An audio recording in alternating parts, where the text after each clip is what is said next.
y'all. Digital Shaman here, and we are continuing evaluating Chani Astrology App in terms of its accuracy. And I actually put in my own astrology chart, and today we're looking at my transits, aka your horoscope. And I did a few videos. We already did a walkthrough of the Chani Astrology App, so check those out if you're brand new here. And if you're also kind of brand new to astrology transits, I did a quick video on that. But the 30-second recap is, remember, the planets are always continuing to move in the sky after you're born. So those conversations, the conversations the planets that are moving have with your natal chart are transits, aka your daily horoscope. Horo meaning time, scope meaning to peer, to see how your day will unfold. That's where all that comes from. And horoscopes, transit horoscopes, I'm going to be using them interchangeable during this whole video, so don't get confused. You most often want to look at them at the short term and the long term. Because think about it. Short term literally matches up to the speed of the planets. Who's moving the fastest up in the sky? Now we know the sun every 30 days, but moon is every 2 days. It's switching signs. So kind of back to understanding transits again. Today, I don't know. Let's just pretend the moon's in Sagittarius and it has this type of conversation with your personal natal chart, your birth chart. 2 days later, now the moon's in Capricorn, as having a different type of conversation with the current moon. So that's why you see here now, getting into the app, we have a moon transit, and you see it only lasts for a day. They took 24 hours, and they actually tell you it's exact. So it's exact tomorrow. So this is moon conjunct your IC. So your IC is the lower, it's your bottom point. It's the cusp, fourth house cusp. I forget, it's like emo. I'm not going to sit here and botch Latin astrology words. So this is letting me know the bottom of my, I have Pisces on the fourth house cup. So the moon is in, what's the sign? Is in Aquarius? Y'all know, like, am I doing this right, y'all? Let's go ahead. And actually what I do like is, I cheated. I am in the home view and then go to the current sky scopes. So, moon already switched to Pisces.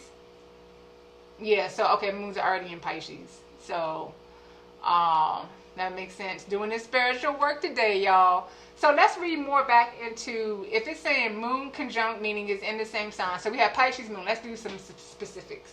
It actually would be kind of good to see that there. Like, I didn't like the fact that I had to go back to the sky. Or it'd be good, like, to have a quick access to the sky scope. So essentially, this is telling me that the Pisces moon is conjunct my fourth house, Pisces fourth house cusp, which is true. Or it's hidden, it's probably going, third house to fourth house within this day, just to get into the specifics. So what are they telling me this means? Nurturing, belonging. Okay, like, I guess they're adding like wishy stuff, ha ha ha.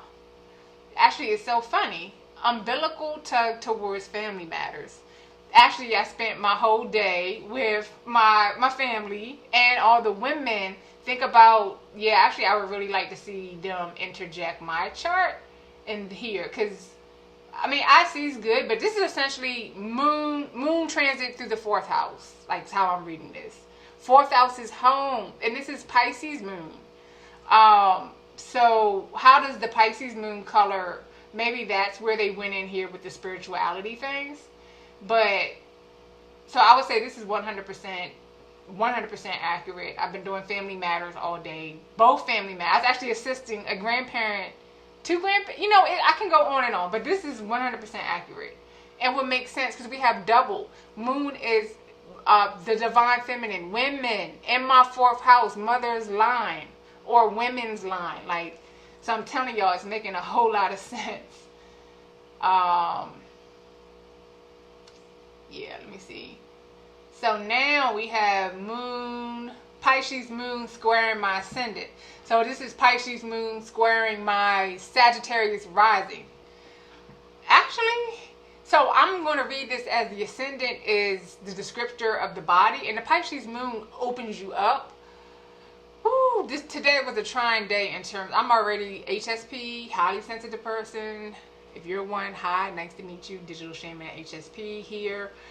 I am so stimulated right now, y'all. Like I had to do a lot of driving, a lot of like, if I'm doing this, something has drummed up my sensitivities. And let's see what they say. Pay close attention to the body. Work through the irritation of the human experience. Yeah, I would say moon. You know, moon is sensitive anyway. And so this is Pisces moon squaring Sagittarius ascendant. So Pisces and Sagittarius get along. They're gonna go off, get high, talk about things in the ether. So to me, that's not a bad. That's actually a very cool, a chill square. So if anything, because my Sagittarius rising ascendant, that's Jupiter. Bloop. The square amplified up all the Pisces stuff, hence me feeling extra sensitive. But also, like today, actually I went out twice to go biking, just Sagittarius, and I tried to go walking, and I just couldn't do it. Like I just kept, maybe this is the square, I just kept feeling like off. And I said, you know what, I'm gonna sit here and work on these videos. Do I have a transit about work? Let's keep going. Sextiles are kind of loose. Now I have a Capricorn sun, so actually a nice water sextile is not bad. I'm always emotional. What's Venus? Isn't Venus in Virgo right now? No, wait a minute. It wouldn't be. Libra. Because I was like, I have a fire moon, so that's not a sextile. Oh, Venus is in Libra. Let's go outside and be pretty. Actually, you know what? Let me see. Actually, no, let me read.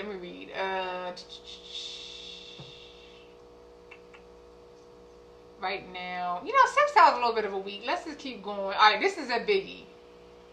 It's only for 4 days. Okay.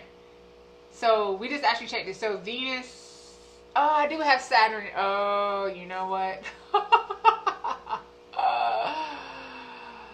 Some of my emotional pain today. Venus conjunct Saturn. So that's Venus in Libra. Libra's people, and Saturn in Libra. So conjunct is always going to be the same sign. I feel like this is about me adjusting some boundaries with the people that I love. Structuring, actually, yes, some of that stuff that we had to do earlier this morning was show up at school about somebody in our family that we love and deal with people. Venus in Libra conjunct Saturn in Libra. And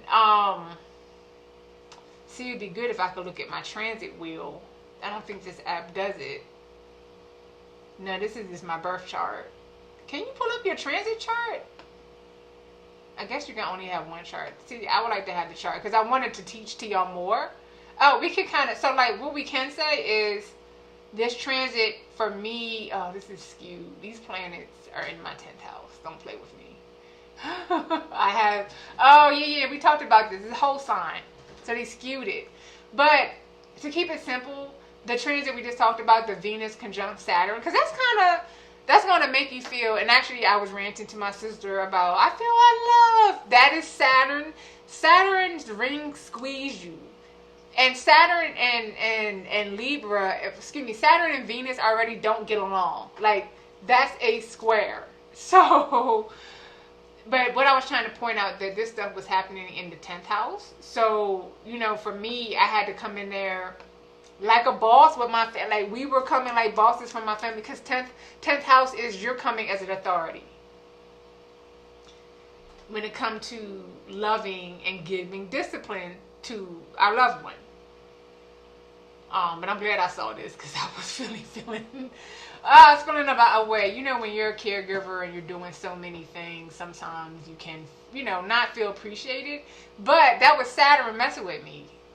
So it's good to know that. And actually we have another Sun's in Virgo. Oh, actually that's annoying.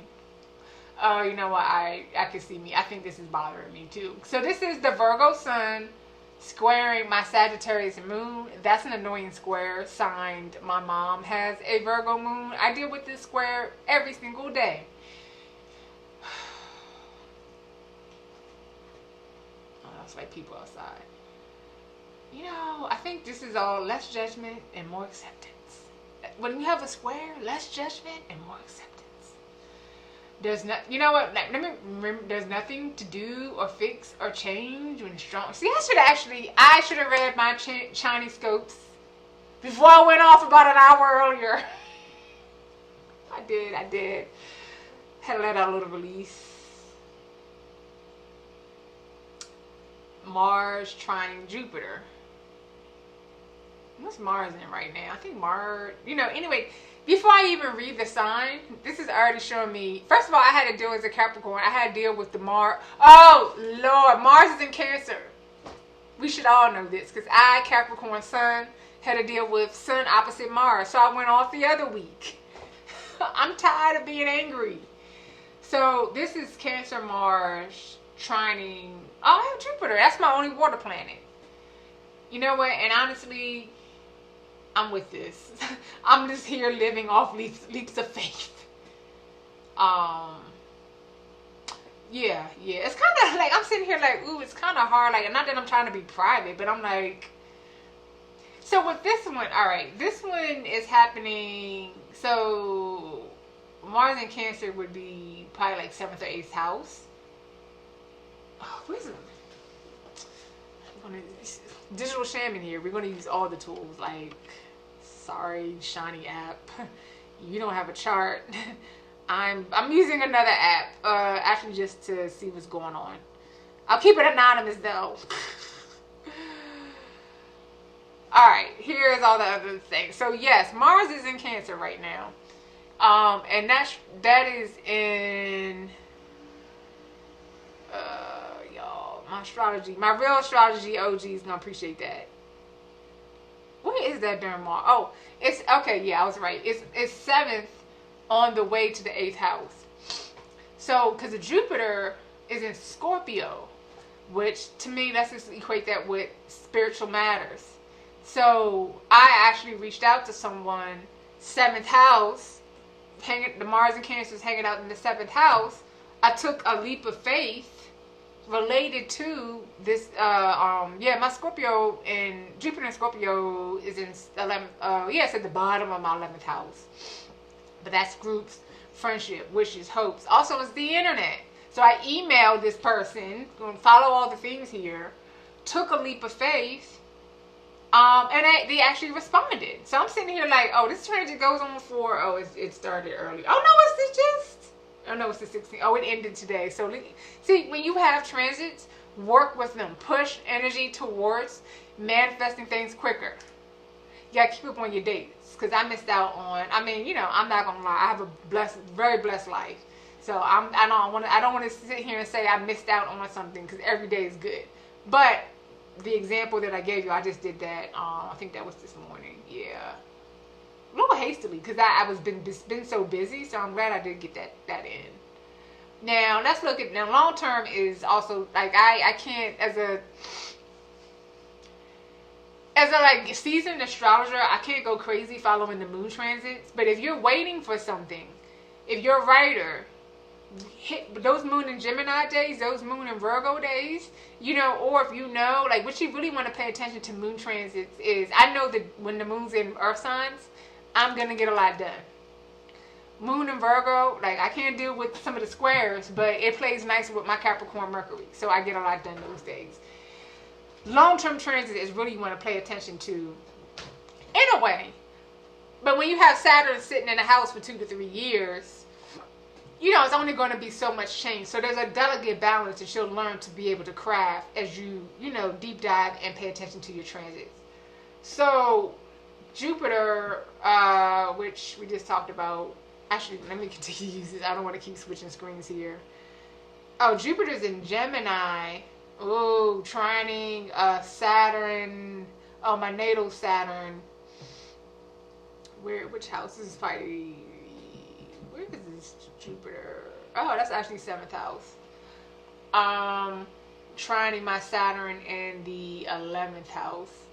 So I'm just stepping fully into my 30. Yep, y'all notice I've been showing up here more through the YouTube. Teaching, I actually had to shut down a group I was managing, but feeling discomfort. Yep, but I knew pivoting online will help me grow in ways that I'm not able to manage. I hope y'all are following. What? Is that the only? See, I kind of like, that's actually very, very weak because I have another app up. We'll continue to be anonymous here. And I have a Chiron opposite Saturn. I mean, at the end of the day, I know I have way more than one long-term transit. So, like, I'm not going to be subscribing. That's just a little bit like, yeah. Like, I think between not having, like, the extended moon in Pisces conjunct your Pisces fourth house cusp, having to go back and forth from seeing with the signs. So I think that the transit section is okay. It does need to be beefed up. Actually de-emphasize short term and balance. Like 5 short term to 1 long term. We have all these Pluto, we have all these other nodal things going on. I really am shocked to just see one thing there. So, but this video was all about the accuracy. We had to weed through it. I mean, I think you would always want to see more information, but they are nailing, like, these are actual transits. And I definitely can attest to the energy happening in my life. So, love the accuracy. Want more information. That's the only thing I'm digging. We want more information, but the information that they provide, I can say right now, matches up my current life experience. So don't be afraid, y'all. Don't be afraid of these apps. Don't be afraid of these developers, of the computers. Y'all are on y'all phones all day long. Try a little digital divination in your life. Alright, y'all. Digital Shaman here. Stay tuned for more videos. We're going to be talking a little bit more about tarot and AI. I got some more reviews cooking up. Please subscribe. Check you later.